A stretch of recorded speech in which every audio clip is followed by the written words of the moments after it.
Life अपने आप में एक मिस्ट्री है जिसने हजारों सालों से इंसानों को सोचने पर मजबूर किया है।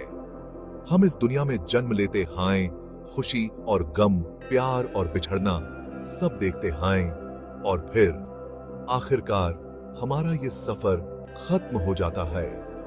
लेकिन उसके बाद क्या होता है? कई कल्चर्स और आध्यात्मिक मान्यताओं में मृत्यु को अंत नहीं बल्कि एक बदलाव, एक नई शुरुआत का रास्ता माना जाता है। यह विचार, जिसे पुनर्जन्म के रूप में जाना जाता है, बताता है कि हमारी आत्मा हमारे होने का सनातन सार कई जन्मों के सफर पर निकलती है। पुनर्जन्म के विचार में कर्म का सिद्धांत बहुत महत्वपूर्ण है।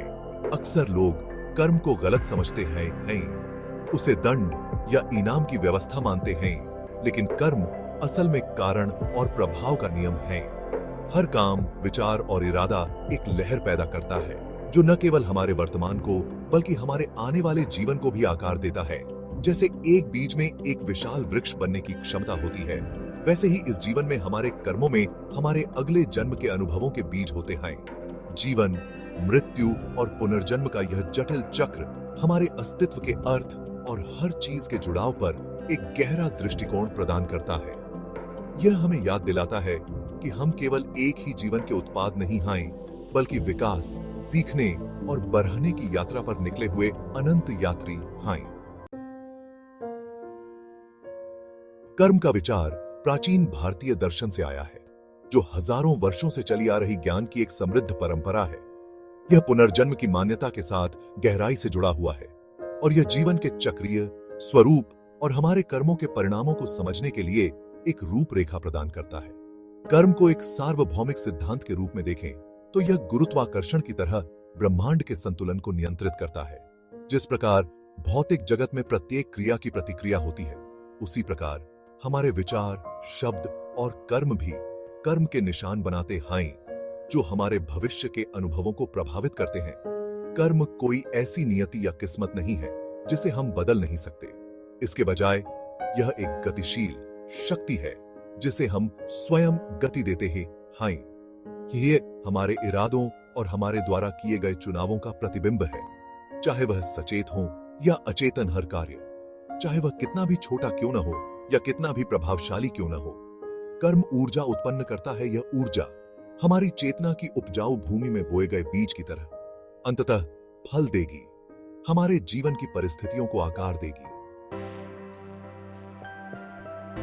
हमारे अस्तित्व के केंद्र में आत्मा निवास करती है, जिसे अक्सर दिव्य चेतना की चिंगारी के रूप में वर्णित किया जाता है। यह हमारी शाश्वत और अपरिवर्तनशील सत्ता है जो समय बीतने या भौतिक शरीर की सीमाओं से अछूती है। इस विचार से पुनर्जन्म केवल जन्मों की पुनरावृत्ति नहीं है, बल्कि विकास का एक चक्र है। प्रत्येक जीवन काल के साथ आत्मा अनुभव एकत्र करती है, सबक सीखती है और अधिक समझ और आत्म साक्षात्कार की ओर विकसित होती है। कल्पना कीजिए कि एक छात्र स्कूल में अलग अलग ग्रेड से आगे बढ़ रहा है। हर जीवन काल आत्मा के लिए एक ग्रेड लेवल की तरह है, जो विकास के लिए अनोखी चुनौतियां और अवसर प्रस्तुत करता है। जिस प्रकार एक छात्र पिछली कक्षाओं में सीखे गए पाठों को अपनी वर्तमान पढ़ाई में ले जाता है, उसी प्रकार आत्मा जन्मों से संचित ज्ञान और कर्म को साथ ले जाती है।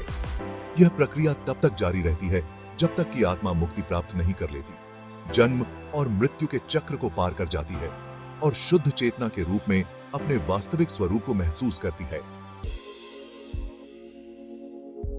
तो जब हम अपने पिछले कर्मों पर विचार करते हैं, तो यह समझना जरूरी है कि वे हमारे वर्तमान और भविष्य को कैसे आकार देते हैं। हमारा हर चुनाव, हमारा हर एक्शन एक लहर पैदा करता है जो न केवल हमारे जीवन बल्कि हमारे आसपास की दुनिया को भी प्रभावित करता है। यह मानो बीज बोने जैसा है। बीजों की क्वालिटी और हम उन्हें जो देखभाल देते हैं, वह फसल तय करती है जो हमें मिलती है। इस तरह हमारा वर्तमान हमारे अतीत की गूंज से निर्मित होता है और हमारा भविष्य एक कैनवास है जो हमारे इरादों और कर्मों के रंगों से रंगने की प्रतीक्षा कर रहा है। तो चलिए पुनर्जन्म की दिलचस्प अवधारणा के बारे में जानते हैं। पुनर्जन्म का मतलब है कि मृत्यु के बाद आत्मा का नए शरीर में जन्म होता है।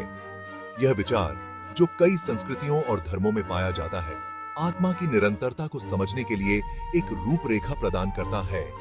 यह हमारे पिछले जन्मों और उनसे मिले सबक के बारे में सवाल उठाता है। क्या हमारे वर्तमान अनुभव पिछले जन्मों से प्रभावित हो सकते हैं? यह एक गहन विचार है? नो। अब बात करते हैं कि हम इस जीवन और अगले दोनों में एक बेहतर भविष्य कैसे बना सकते हैं। अच्छे कर्म को समझकर और उसका पालन करके हम अपने वर्तमान अस्तित्व और भविष्य के पुनर्जन्म को सकारात्मक रूप से प्रभावित कर सकते हैं। हमारा हर एक्शन, हमारा हर फैसला हमारी किस्मत बनाता है। तो दया, करुणा और ईमानदारी को अपनाकर हम एक अधिक संतोषजनक यात्रा का मार्ग प्रशस्त कर सकते हैं। आए, यह हर दिन सचेत विकल्प बनाने के बारे में है। कर्म के चक्रों से मुक्ति पाना एक ऐसा लक्ष्य है जिसके लिए बहुत से लोग प्रयास करते हैं। ये चक्र, जिन्हें अक्सर व्यवहार के पैटर्न या बार बार आने वाली जीवन चुनौतियों के रूप में देखा जाता है, आत्म जागरूकता और आध्यात्मिक विकास के माध्यम से पार किए जा सकते हैं। अपने कर्म को पहचानकर और उसे सुलझाने के लिए सक्रिय रूप से काम करके हम खुद को इन चक्रों से मुक्त कर सकते हैं। यह आत्म खोज और परिवर्तन की यात्रा है, जिसमें धैर्य और दृढ़ता की आवश्यकता होती है, लेकिन अंततः यह संतुलन और सद्भाव की स्थिति प्राप्त करने के बारे में है। आत्मा की यात्रा को स्वीकार करने का अर्थ है यह स्वीकार करना कि जीवन विकास और सीखने की एक सतत प्रक्रिया है। हर अनुभव, हर चुनौती आत्मा के विकसित होने का अवसर है। इस यात्रा को अपनाकर हम अपने जीवन में गहरा अर्थ और उद्देश्य पा सकते हैं। यह समझने के बारे में है कि हर पल, हर बातचीत हमारे आध्यात्मिक विकास में योगदान करती है। तो आइए इस यात्रा को संजोएं और इरादे और कृपा के साथ जीने का प्रयास करें। यदि यह वीडियो आपको पसंद आई हो तो कृपया इसे लाइक करें, हमारे चैनल को सब्सक्राइब करें और अपने विचार हमें कमेंट में जरूर बताएं।